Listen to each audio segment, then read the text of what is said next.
Welcome to Herbally Yours, an adventure into the world of natural medicine. Here is your host, Dr. Ellen Kamai, the natural nurse who will help you take the leap to ultimate wellness. Greetings, and thank you for joining me, Ellen Kamai, the natural nurse, for another edition of Herbally Yours, right here on the voice of Nassau Community College, 90.3 WHPC. Herbally Yours brings you the latest information about all of the many facets in the world of natural living. I'm so happy to bring on board as our guest today, Dr. Ann Armbrecht. Ann is the director of the Sustainable Herbs Program under the auspices of the American Botanical Council. She is a writer, an anthropologist who graduated with a PhD from Harvard, whose work explores the relationships between humans and the earth, most recently through her work with plants and plant medicine. She is the co-producer of the documentary Newman, The Nature of Plants, and the author of the award-winning ethnographic memoir, Thin Places, A Pilgrimage Home, based on her research in Nepal. Her latest book, The Business of Botanicals, Exploring the Healing Promise of Plant Medicines in a Global Industry, is now available. And let's bring Ann on board. Thank you so much for joining us today, Ann. Thank you so much for having me. I see you're hailing from Vermont. Yes. Yeah, my sister lives in Vermont. She lives in a little town called Perkinsville. You might never have heard of it, even if you're from Vermont. I've never heard of it. But it's way up in the mountains. She adores Vermont because she's a horse person, and there's lots of room for horses up there. I know that it's definitely very often a cold place.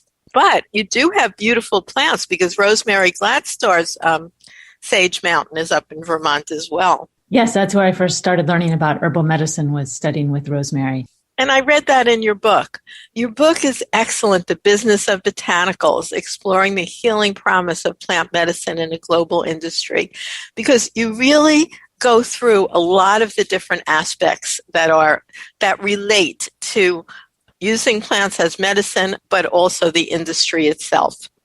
And I know personally pretty much every individual that you discuss in your book, because I've been doing herbal medicine since 1964. And many of those individuals I was with really in the beginning of when they began bringing herbal medicine to the forefront.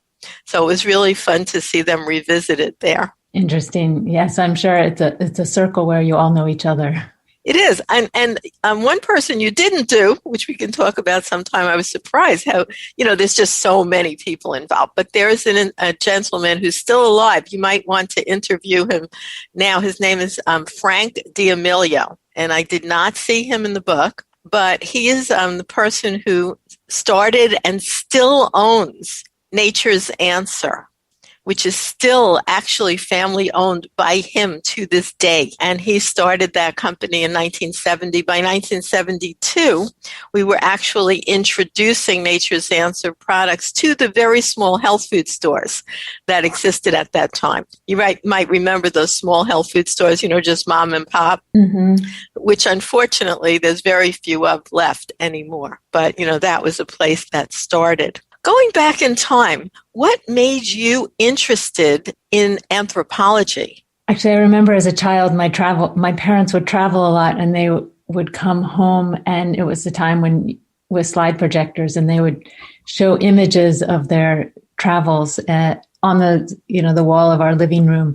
And I remember those pictures of Bolivian women, especially, and I was just curious about the world and traveling.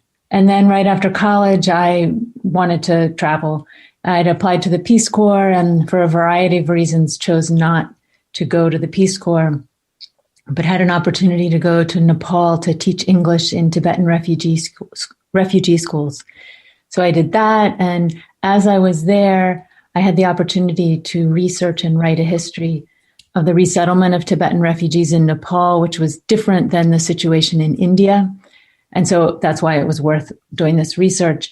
And so I did that research, which gave me the opportunity to interview all these older Tibetans, which I loved. And that in turn made me curious about how I would have done that if I knew what I was doing, because I'd never studied anthropology. And so that led me to graduate school in anthropology.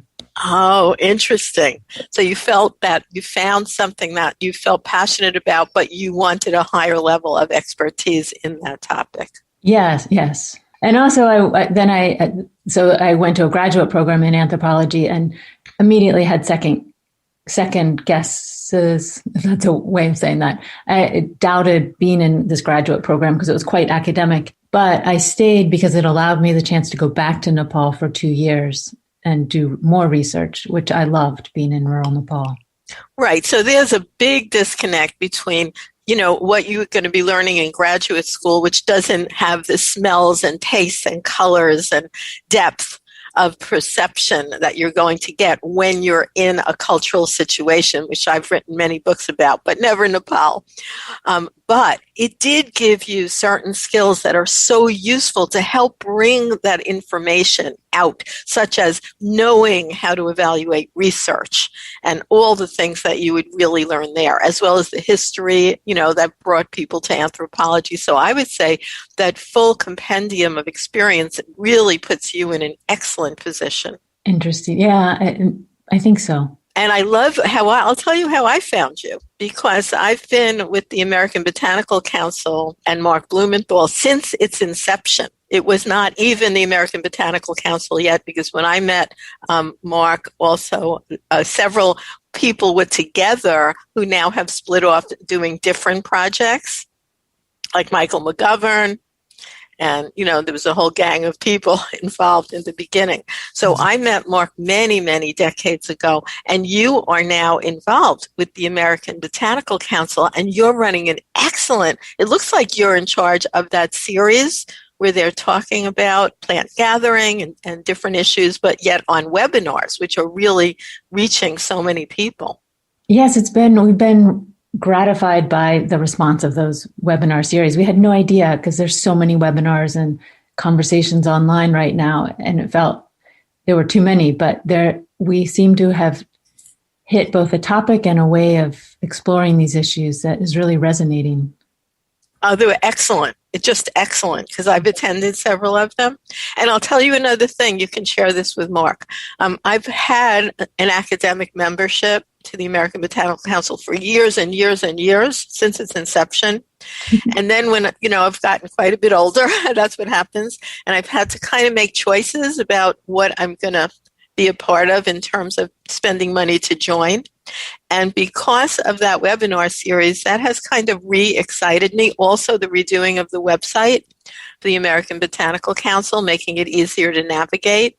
So I am going to rejoin that as well, because what a fantastic realm of information. And, I don't know if you're doing the reorganization or you're just bringing in this whole new aspect, which is really, really interesting, deeply involved in ethnobotany.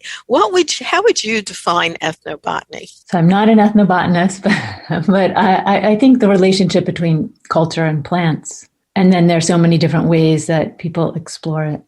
So you don't call yourself an ethnobotanist, but in a lot of ways, there's no real, let's say, division about where that might be, other than really what you're presenting in those videos. Did you ever read the book called Clan of the Cave Bear, which is a series of 6 books? I've always seen it, but I've never read it. So I want to recommend 2 things to you. Number one, that, get into it. What Okay. It is written by an anthropologist who studied the daily life of people who, during the time when there were both Neanderthals and Cro-Magnon man developing. And, there was a lot of interbreeding between those 2 groups before the Neanderthals kind of disappeared.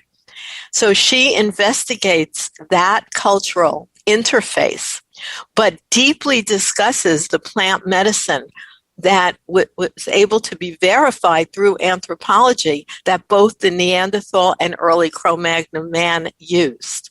Yep. And that's a heavy-duty thread throughout the 6 series. So I'm actually interested in a book, I'm going to throw it out to you, that perhaps we could co-author, called Herbs of the Cave Bear Clan.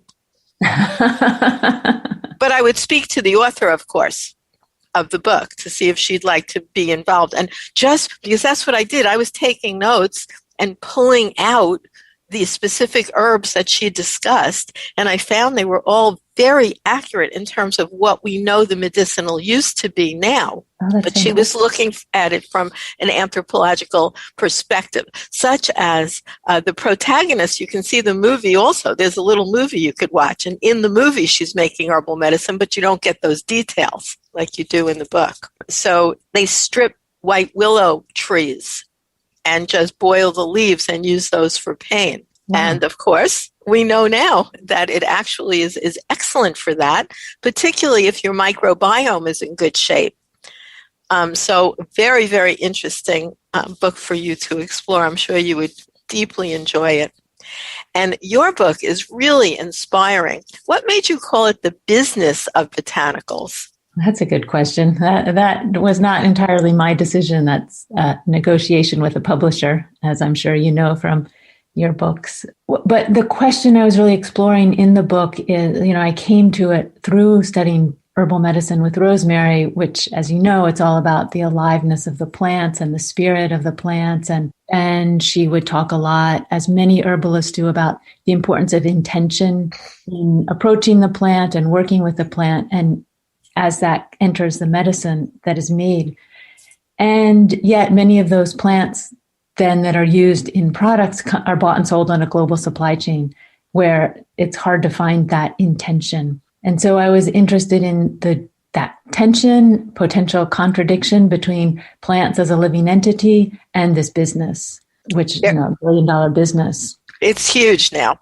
And it's scary because I think, a lot of plants where I lecture, can even give an example in Jamaica. I was in Jamaica, which I included a lot about the maroon culture in several of my books, and wrote an article in the American Botanical Council about Jamba of the Maroons in their journal. So what I found is I gave a class there about several wild plants that grow there we can use medicinally, and always include, like what you're saying, honoring the plant as you collect it. And who came to this class was interesting.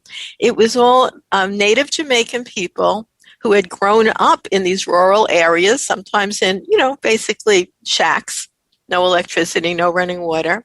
And then they had evolved into being more Western-minded, had moved away from Jamaica, and they were all pharmacists and doctors, Western trained. Most of them lived in the U.S. now, but they came back for this retreat. And they were just amazed when I talked about one plant in particular, which is noni. And they said, oh, my grandmother always used to take that, squish it, strain it, and we drank the water, and we called it duppy soursop. Duppy means ghost in their reference point. So a duppy soursop could be because that thing is a white, mushy fruit. I don't know if you've ever seen one growing. I haven't, no.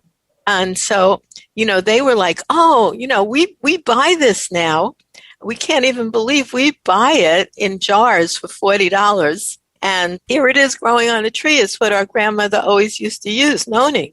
And then the next morning when we came out, during the retreat, every noni fruit, every single one was gone off the trees. So they had run out, these pharmacists who were not trained herbalists, even though they grew up right there, and basically did what you're talking about, where when an herb gets kind of, what it's for, and it becomes more like, especially if you're going to sell it, they disappear because the people over-harvest them. Well, that was something that I really wanted to think about and explore in this book. Is the whole personal wellness industry is quite focused on how this product can help me. And, you look at any website and it's all the constituents and what it's going to do to make my life or my health better. And I really wanted to change that conversation and broaden it to say, what if that product is produced at the expense of the health of the plant or the health of the workers doing the growing or harvesting or the ecosystem? And so to really reframe that and see that we can only be well if the whole process is well and healthy and revitalizing the communities, and people can earn a good living, and the plants are not over harvested, or they're grown in ways that are supporting the soil and things like that. Yeah, and that's definitely, a hard sort of straddle between keeping balance between all those worlds. Well, I want to remind you that you are listening to Herbally Yours right here on the voice of Nassau Community College, 90.3 WHPC. I'm Ellen Kamai, the natural nurse, and today my guest is Ann Armbrecht, and she is a PhD, Harvard-trained anthropologist, and she's offering a beautiful new book called The Business of Botanicals, exploring the healing promise of plant medicines on a global industry. And she's also working with the American Botanical Council, and they have a fabulous monthly journal called Herbalgram as well. So what exactly is your role with the American Botanical Council, Ann?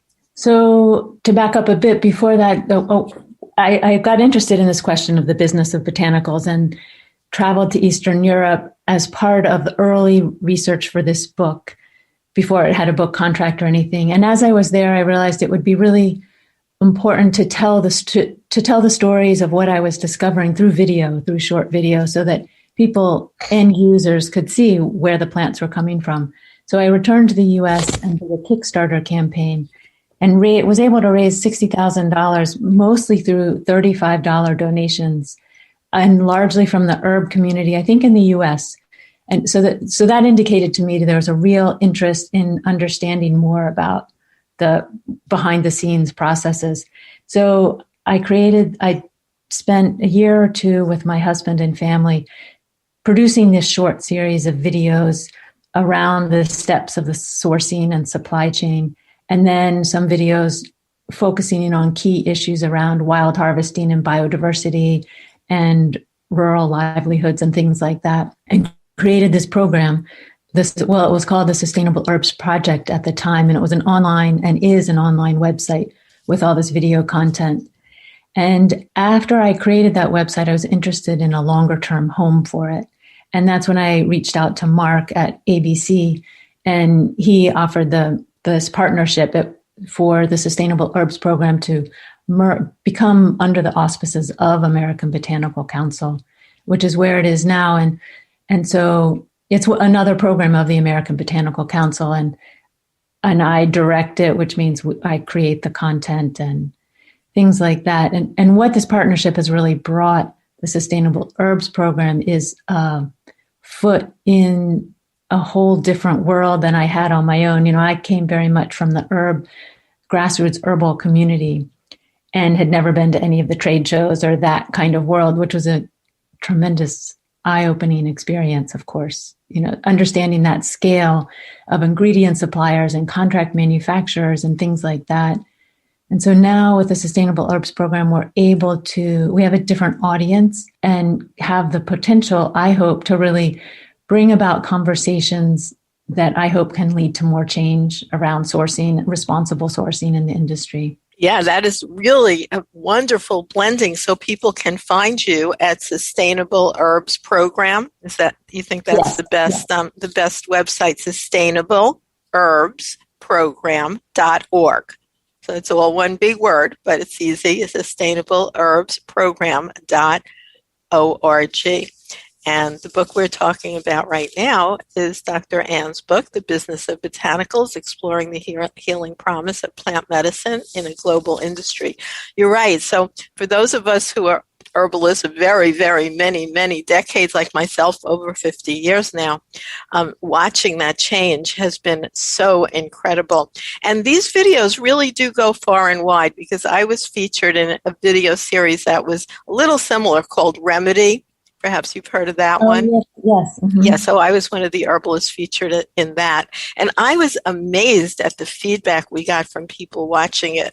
And, truly also, now people can still watch the movie that you put together, right? You're saying it's posted there on Newman? Oh, so that's a different film. So yes, but Newman is available. You can find the link through the Sustainable Herbs Program website. It's available on Vimeo. Oh, that's great, because Vimeo holds it, and then it's really clear and people can still watch it. Mm-hmm. that's an excellent thing after all that work you put into it. So when we were first putting together, like for instance with Nature's Answer, especially in the early days, Mr. Frank D'Amelio, who, as I said, is still right now the full owner of that company, one of the few family-owned, very large herb companies in the United States, we actually traveled around and met both organic farmers and wildcrafters that we established relationships with. And in those times, in the 1970s, there were wildcrafters who were able to get specific licenses to gather sustainably certain plants that we wanted, even within the national parks system, but which they don't have that program anymore that I know of. So, however, still, as the business grew, you don't get enough plant material, right? It's not like a chemical that you can just manufacture more. And I'm finding even now, right now, as you know, that the herbal industry, because of COVID, has skyrocketed out of control. Mm-hmm. Many of the businesses have gone to a round-the-clock shift of production instead of an 8-hour day. And you're probably familiar with that. But something like elderberry, which is certainly has an incredible effect on viruses by not allowing them to puncture cell membranes. So it actually cuts down on viral duplication, which is great. But there's just a limited amount of elderberries in the world. You can't just suddenly manufacture more when the demand goes up. That's and in the basic premise and questions for the Sustainable Herbs program are the question of, do you know where your herbs are from? But who does? Because even when I look at many of the big companies, you know, they'll even have a C of A that just is a piece of paper that says where the herb was from, where you purchased it from. But there's very little other than if you're an herbalist, such as I am, a wildcrafting herbalist, where I go out and get my own plants. I know exactly where they're from. But in a big situation, how do people really, where is the traceability? Exactly. And there, you know, the companies, well, partly I think, so another reason I started this project was I was struck by the food movement. There's so much conversation about where food has come and a connection, an awareness of the connection between how food is processed and grown and the quality of that food. And I didn't see that same kind of conversation in the botanical industry. And so really trying to raise awareness first among consumers so people start asking questions to companies like, where do you know where the herbs are from? And do you know how they're handled? Do you know who is handling them? So that companies know they have to up their game a little bit and be able to show, I didn't know that. I need to get on top of that more. And there are, you know, as you know, there's a handful of companies and certifications help. Organic certification where there has to be a paper trail, you know, and I visited those warehouses where you can see where like Fair Wild certified herbs or Fair for Life certified herbs, where they're stored in particular sections of the warehouse. They have to have clean sacks. There are labels that don't say the names of the collectors, but they have the number of the collector and that unit where, you know, the collection unit. And so there is the ability to trace it back, but not nearly as much as I think companies want us to believe. Right. Well, in a way there is, but because of the explosion, and like you said, it's especially if you're going to an area of the world and people find out that they can make some money gathering this plant, how do we get the awareness to them when they are struggling to eat to not over harvest, where if they don't take every berry on that tree, their neighbor's going to come and get it? So this was part of the challenge of writing this book and doing this research because it's so overwhelming. And so how I ended up focusing in was on particular interactions in not even companies, but one-on-one interactions where people are making a difference by trying to do it. Not perfectly, nobody's perfect, but trying to do it right, honoring that relationship because, you know, with the wild collectors in that situation, you know, it's overwhelming. So then there are questions of land tenure and rights and how you meet and economic livelihood, because people, of course, are going to overharvest if you can make more money. And so that raises the question of why aren't there other ways to make better money? It's just the issues are totally overwhelming. And so in this book, I'm really trying to ask questions and explore and share stories where people are asking those questions and getting some answers and trying to act on that information. Because there's no one size fits all right or wrong answer. As long as people are using plant medicines and they're sourced on a global supply chain, these are the issues that need to be taken into account. Right. Well, I think it's a noble concept, but, I don't know exactly how it would be implemented unless there's a way, just like with fair trade farming of something like coffee, a commercial crop, which has been fairly successful at initiating these programs where the growers themselves, and sometimes they're indigenous people or local people in an area, it does become to their benefit to do it the right way financially. So when you can bring financial reward in, then you can institute change. But to try to just kind of raise consciousness, I think that's a major challenge. But that's what things like Fair Wild are doing. And it depends on consciousness being raised by consumers, because it all comes down to the price of a product on a shelf. And the fair trade movement, flawed as it is, the fair trade movement is successful because there are people willing, there's a niche category for that quality of coffee, and people are willing to pay more. And that is a similar argument that people follow with Fair for Life or Fair Wild or other certified botanicals. Yeah, so it's an interesting question, because then I'm really involved with a group called Natural Medicine for the Underserved. So that's another whole story. Like, how do we get these things and keep the prices low? Yet, when you're going to do this initiation, you're going to raise the price of the raw ingredients, etc. So it's a beautiful, complex topic. And we're getting to the end of our time. It's a beautifully done book. I just love it. The Business of Botanicals, Exploring the Healing Promise of Plant Medicines in a Global Industry. Everything from, considering the consciousness of the plants, the availability of raw materials, and the huge expansion on a business level of the entire herbal industry.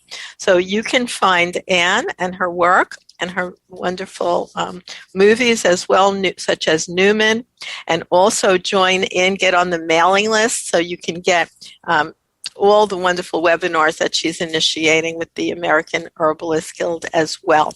Go to sustainableherbsprogram.org. Thank you so much for being our guest today, Ann. Thank you so much. And I just wanted to, you mentioned the American Herbalist Guild. It's not that, it's American Botanical Council. Oh, you're right. You're right. Thank you. And American Herbalist Guild. I work with them as well. But we're talking here today about the American Botanical Council. And thank you so much for that. So thank you, listeners, once again for tuning in to Herbally Yours, produced in the studios of 90.3 WHPC, Nassau Community College, Garden City, New York. For further information, email us at whpc@ncc.edu. This is your host, Ellen Kamai at naturalnurse.com, inviting you to join us again next week for another edition of Herbally Yours. Until then, stay healthy.